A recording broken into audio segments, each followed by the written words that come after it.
Good morning sa inyo guys. Pagkatapos ng mahabang biyahe, nakabalik na rin yung kalbo sa Pinas for today's video. Grabe, namiss ko talaga yung mama ko. Let's go! So ayun na nga guys, ito na raw yung pinakamasarap na parte sa buhay ng mga marino.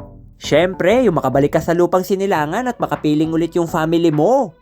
Pero may mas masarap pa dyan, yung chocolate ng kalbo. Alright!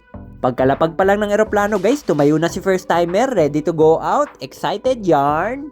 Tignan nyo naman yung mga ngiti, talagang kumukuti-kutitap. Oh, chocolate oh. Bibili pa sana ako ng chocolate guys kasi mukhang kukulangin. Paano ba naman, talagang dumadami na yung mga followers ni Kalbong Seaman TV, oh yeah! Pagkababa pa lang namin sa Giant Totobi, pumunta na kagad kami ng immigration. Pero bakit ganon? Bigla ko na lang na-miss yung lechon. High blood check! Pagkatapos ng immigration guys, naglakad na kagad kami para kunin yung mga bagahe. Alam nyo naman kung hey Fat Choy, nandyan yung mga tikoy, chocolate na mga pamigay. Oh, she!